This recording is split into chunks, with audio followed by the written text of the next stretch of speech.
सलामती हो आप सब पर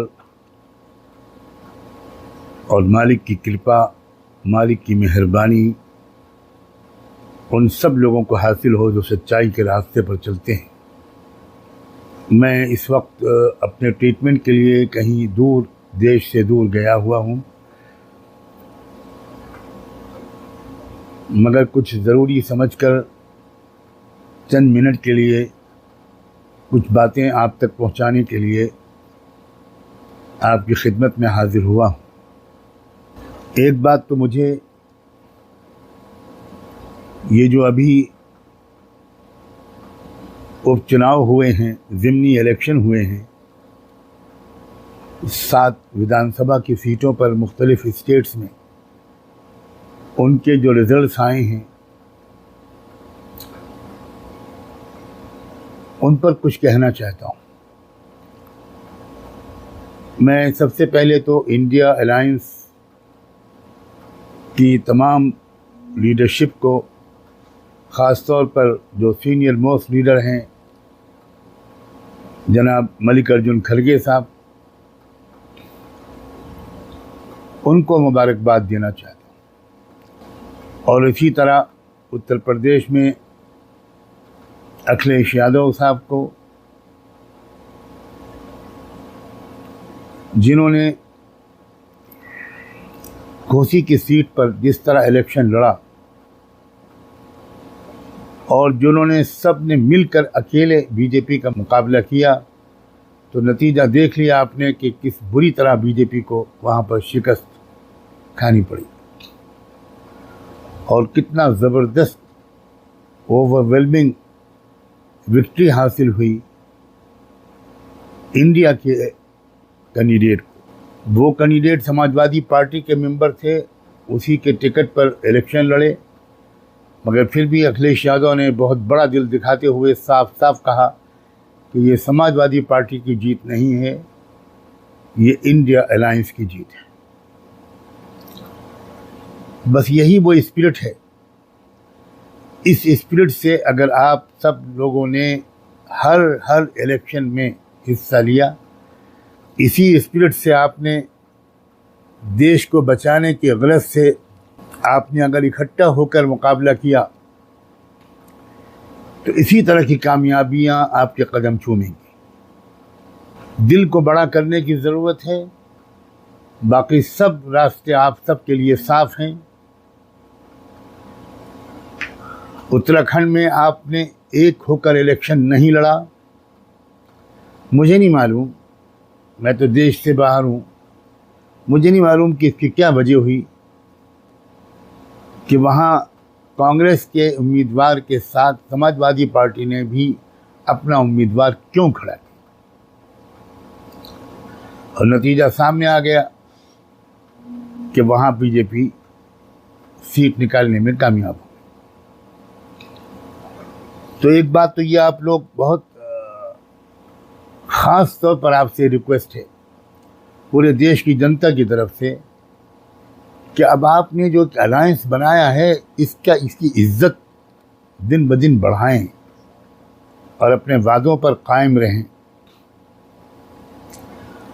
आपने देखा कि जैसे कि मुझको खबरें मिली कि घोसी के सीट पर उन लोगों ने भी समाजवादी पार्टी के या इंडिया के कैंडिडेट को सपोर्ट किया, वोट दिया, जिनके बारे में लोग कहते थे कि इनका वोट इधर ट्रांसफ़र नहीं होगा। मोस्ट बैकवर्ड लोगों ने भी उन्हीं को वोट दिया। इवन बहुजन समाज पार्टी का जो कैडर था, जो उनके जो वोटर थे, उनमें में से भी अच्छी खासी तादाद के वोट भी इधर शिफ्ट हो गए।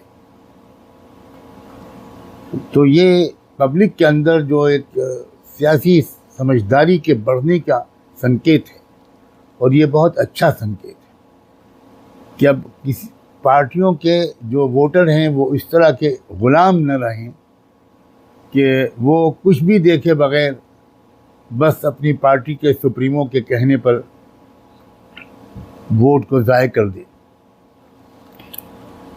तो अगर ये बात है तब तो ये बहुत ही इनकरेजिंग बात है, और ये आप अलायंस वालों की पूरी जिम्मेदारी है क्या पब्लिक के इस अवेयरनेस को सही तरीके से रीड करें और किसी तरह की ऐसी कोई काम न करें जिसमें ईमानदारी की कमी और सेल्फिशनेस ज़्यादा नज़र आए। आपने इन सीटों पर दिखा दिया कि 63% वाले अगर मुत्तहिद हो जाएंगे, यूनाइटेड हो जाएंगे, तो 37 वाले घटकर शायद और नीचे आ जाएं, साफ हो जाएंगे। और इसीलिए इस मौके पर मैं एक बार फिर वो बात कहना चाहता हूँ कि जल्दी जल्दी सब लोग अपना वोटर आईडी बनवाने की फ़िक्र करें। हर शख्स अपना और अपने तमाम फैमिली मेम्बर्स, घर वालों की जो वोटर बन चुके हैं, उनका वोटर कार्ड चेक करें, लिस्ट में उनका नाम सही है कि नहीं है, स्पेलिंग में कोई गड़बड़ तो नहीं है। घोसी के बारे में ये खबरें भी आईं कि ज़रा सी स्पेलिंग अलग थी, आधार कार्ड में अलग थी, वोटर आईडी में अलग थी, लिस्ट में अलग थी। इसको बहाना बनाकर उनको वोट डालने से महरूम कर दिया गया। तो इस तरह का कोई रिस्क न लें। और मस्जिदों के इमाम हजरात, पढ़े लिखे लोग, कॉलेजेस के टीचर्स, लेक्चरर्स, हमारे डॉक्टर, हमारे वकला, हमारे सोशल एक्टिविस्ट, हमारी पढ़ी लिखी बहनें, ये लोग ज़रा इस वक्त इसको एक बहुत बड़ा वतन की और दीन की खिदमत समझें कि वो घर घर जाकर लोगों के वोटर आईडी के सिलसिले में उनकी मदद और रहनुमाई करें। मैं आपसे बहुत ही आजिज़ाना मुखलिसाना गुजारिश करता हूँ कि इस काम में अब किसी और की कॉल के इंतज़ार में न रहें।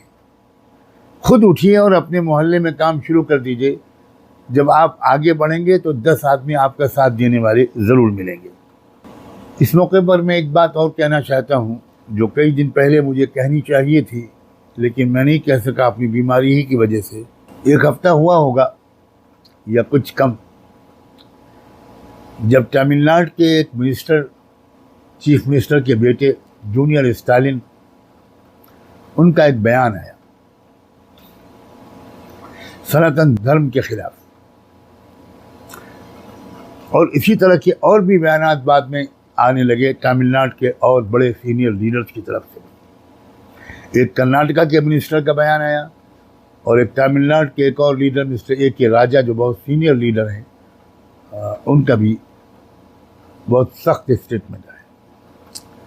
मैं चूँकि द्रविडियंस और आर्यंस की सैकड़ों और हज़ारों साल पुरानी कॉन्फ्लिक्ट की तारीख पढ़ चुका हूँ, इसे मैं समझ सकता हूँ वो गुस्सा, वो दर्द, वो पेन जो द्रविडियंस के अंदर है, जो साउथ इंडिया के लोगों के अंदर है, जो जुल्म व सितम हज़ारों साल इन लोगों ने, जो अपने आप को सनातन धर्मी कहते हैं, इन्होंने जो द्रविडियंस पर जो जुल्म किया है, इन आर्यंस ने जो विदेश से आए थे और द्रविडियंस मूल निवासी हैं इस देश के, उन पर जो जुल्म किया, तो चूँकि मैं वो तारीख़ पढ़ता रहा हूँ, पढ़ चुका हूँ, मैं पेरियार की तारीख़ से अच्छी तरह वाकिफ़ हूँ, इसलिए मुझे कोई ताज्जुब नहीं हुआ।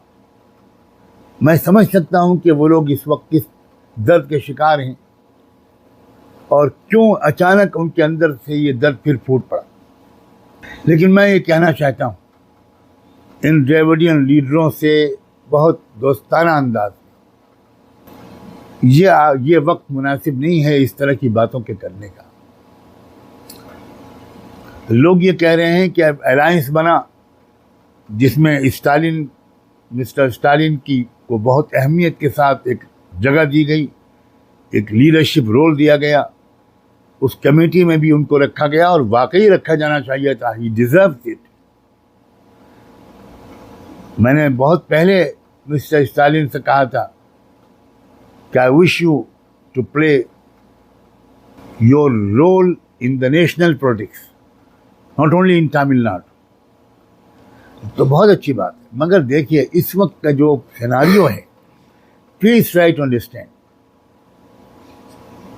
जितने भी हमारे साउथ इंडिया के द्रविडियंस दोस्त हैं वो भी समझें, और पूरे इंडिया के जो लोग हैं, इस वक्त हम बहुत ही क्रॉस रोड्स पर खड़े। एक ज़रा सी गलती सारी माहौल को ख़राब कर सकती है। कोई शक नहीं है कि इंडिया का जो अलायंस बना, और जहाँ तक मेरी जानकारी है इसमें मल्लिकार्जुन खड़गे का जो सीनियर एक्सपीरियंस्ड शख्सियत है और बेदाग शख्सियत है, उनका बहुत बड़ा रोल है। वो भी साउथ इंडिया को बिलोंग करते हैं। तो इस इंडिया के अलायंस ने पूरे देश के अंदर एक मेजॉरिटी को एक उम्मीद दिला दी है, इसलिए कि आप रियल इश्यूज को सामने ला रहे हैं। आप महंगाई की बात कर रहे हैं, आप नॉन एम्प्लॉयमेंट की बात कर रहे हैं, आप बेरोजगारी की बात कर रहे हैं, आप लाखों नौजवान जो रोजगार खो रहे हैं रोज, उनकी बात कर रहे हैं। तो ये चीज़ें हैं जो कॉमन आदमी से मुताल्लिक हैं। रेवडियन और आर्यंस का झगड़ा ये आम आदमी से मुताल्लिक नहीं रहा।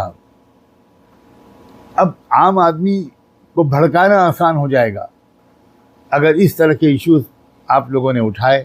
मेरी रिक्वेस्ट है कि इस तरह के इश्यूज को बिल्कुल मत उठाइए। आपका असल मकसद दिल की भड़ास निकालना नहीं है, बदला लेना नहीं होना चाहिए। आपका मकसद होना चाहिए भारत को एक अच्छे भविष्य की तरफ लेकर चलना और उन लोगों की चुंगल से भारत को निकालना जो नहीं जानते कि इंडिया को, भारत को कैसे लीड किया जा सकता है, जो इतने मतलब लो स्टैंडर्ड के लोग हो गए। कब इंडिया बनाम भारत की जंग छेड़ दी गई। एब्सोल्यूट नॉनसेंस है ये बात।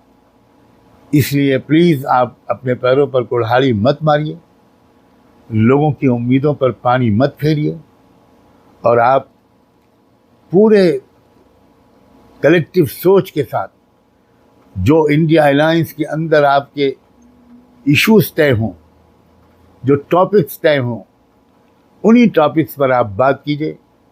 इस मौके पे मैं राहुल गांधी और प्रियंका को भी मुबारकबाद देना चाहता हूँ कि उन्होंने अपनी स्पीचेस को जिस तरह का बराबर मैं देख रहा हूँ किस रुख पर वो बात कर रहे हैं, वो कितने मैच्योर अंदाज से वो लोग बात कर रहे हैं। वो एक बेहतरीन नमूना है और इसलिए वो भी मैं मुबारकबाद के मुस्तहिक हैं। बस मैं यही पैगाम देने के लिए आपकी खिदमत में हाजिर हुआ था। मैं उम्मीद करता हूँ कि मेरी ये बात उन लोगों तक पहुँचेगी जिन तक पहुँचना मुफीद है। आप सबका बहुत बहुत शुक्रिया।